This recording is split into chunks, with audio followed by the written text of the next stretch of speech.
आज दिल्ली विधानसभा में CAG report का प्रस्तुतिकरण हुआ, जिसके बाद बीजेपी सांसद मनोज तिवारी ने कड़ा बयान दिया। उन्होंने कहा, आज सीएजी रिपोर्ट विधानसभा में प्रस्तुत की गई है, लेकिन अरविंद केजरीवाल और उनकी पूरी टीम, जिन्हें दिल्ली की जनता का मत मिला है, उन्होंने अपनी शक्ति का उपयोग केवल इसे विधानसभा में आने से रोकने के लिए किया है।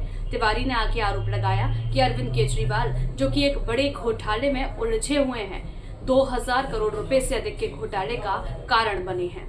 दोस्तों, आज जिस सीएजी रिपोर्ट को विधानसभा के पटल पे रखा गया है, अरविंद केजरीवाल और उनकी पूरी ताकत जो दिल्ली की जनता ने उनको दिया था, उसका उपयोग वो सिर्फ इसलिए करते रहे कि सीएजी रिपोर्ट को विधानसभा के पटल पर न आने दिया जाए। भगवान की लीला देखिए। ईश्वर ने कहा, आप कितनी भी कोशिश कर लो, जो अपराध हुआ है, जो पाप हुआ है, जो दिल्ली की जनता के साथ अन्याय हुआ है, उसका खुलासा होके रहेगा। और आज हो गया है। अरविंद केजरीवाल के द्वारा ही 2000 और इसको कैसे कहेंगे, 2226 2002.68 करोड़। हाँ। तो 2000 करोड़ से ज्यादा का घोटाला सीएजी की रिपोर्ट में दिल्ली को पता चलना, और साथ ही साथ आज समाचार पत्रों में, अखबारों में, इलेक्ट्रिक मीडिया में एक और समाचार चल रहा है, जिसमें कहा जा रहा है लालू जी उनके बेटे का नाम लेके, उनकी बेटी का नाम लेके सबको सब हाजिर हो। केस क्या है?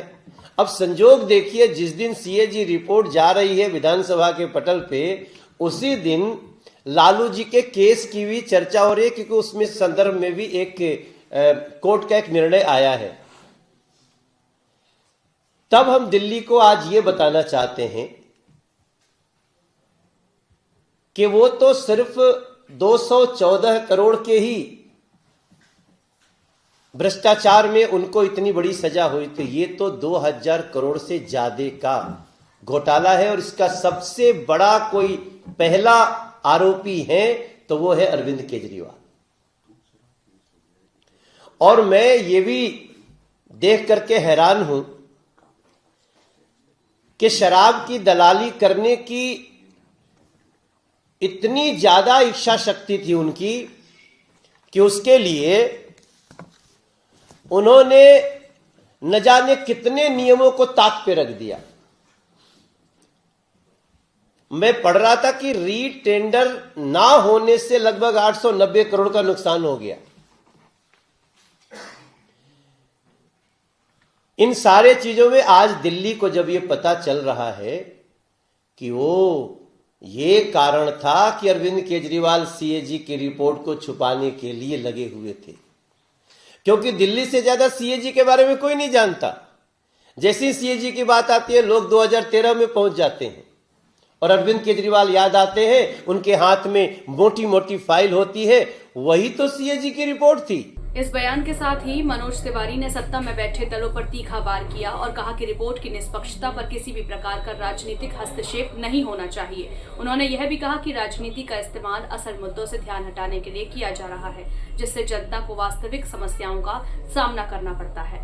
विपक्ष के इस बयान ने दिल्ली की राजनीतिक मंडली में चर्चा की नई लहर दौड़ा दी है, जहां अब आगे सीएजी रिपोर्ट के निष्पक्ष विश्लेषण और रिपोर्ट में उजागर किए गए तथ्यों पर जोर दिया जा रहा है। न्यूज अपडेट के लिए बने रहिए हमारे साथ।